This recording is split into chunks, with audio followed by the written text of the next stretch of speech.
गुजरात के वडोदरा शहर की कलेक्टर कचहरी में आज विश्व हिंदू परिषद और बजरंग दल द्वारा गौ हत्या के विरोध में जिला कलेक्टर को ज्ञापन सौंपा गया। वडोदरा शहर की कलेक्टर कचहरी में आज विश्व हिंदू परिषद और बजरंग दल द्वारा गौ हत्या के विरोध में कलेक्टर को आवेदन पत्र देकर प्रस्तुति की गई। संगठन के पदाधिकारियों ने आरोप लगाया कि राज्य में लगातार गौ हत्या और गौ तस्करी जैसी घटनाएं बढ़ रही है, जिसे लेकर हिंदू संगठनों में रोष देखा जा रहा है। संगठन का कहना है कि भारत एक कृषि प्रधान देश है और गौ माता देश की संस्कृति और आस्था का महत्वपूर्ण हिस्सा है। ऐसे में गौ संरक्षण केवल धार्मिक विषय नहीं बल्कि सामाजिक, आर्थिक और आध्यात्मिक दृष्टि से भी बेहद आवश्यक है। विश्व हिंदू परिषद के गौ रक्षक विभाग ने विशेष रूप से बकरीद के मौके पर राज्य सरकार और पुलिस प्रशासन से गौ हत्या तथा गौ तस्करी के खिलाफ कड़ी कार्यवाही करने की मांग की है। इसी मांग को लेकर आज जिला कलेक्टर कार्यालय में ज्ञापन सौंपा गया। गावो विश्वस्य मात्र आ भारत देश ऋषि અને કૃષિ સંસ્કૃતિ પર આધારિત છે। આ ભગવાન મર્યાદા પુરુષોત્તમ શ્રી રામનું દેશ છે, આ કૃષ્ણનું દેશ છે, મહાદેવજી હનુમાનજીનું આ દેશ છે।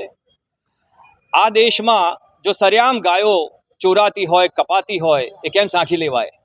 અને એસ્પેશિયલી હવે સમય એવો આવ્યો છે કે જ્યાં ગાવો વિશ્વસ્ય માત્ર, ગાય આખા વિશ્વની માં છે, પશુ નથી, એ ઢોર નથી। આ સરકારે પણ આદરપૂર્વક સ્વીકારવું જોઈએ અને એના કાયદા અને કાનૂન એવા અગાધ સક્ષમ કરવા જોઈએ કે કોઈની હિંમત ના થાય કે આ કૃત્ય કરે।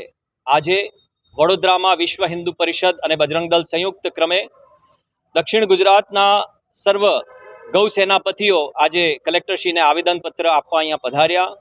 અમે નમ્રતાપૂર્વક આવેદનપત્ર આપ્યું અને વિનંતી કરી છે કે આપણા દેશમાં, કારણ કે આ ભારત છે, પાકિસ્તાન નથી, આ બધા જાણે છે, સ્વીકારવું જોઈએ।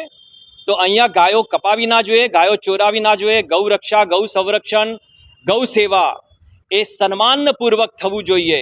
તો આજે અમે સર્વ અહીંયા ગૌ સેવકો અહીંયા હાજર થયા છે અને આવેદન આપ્યું છે।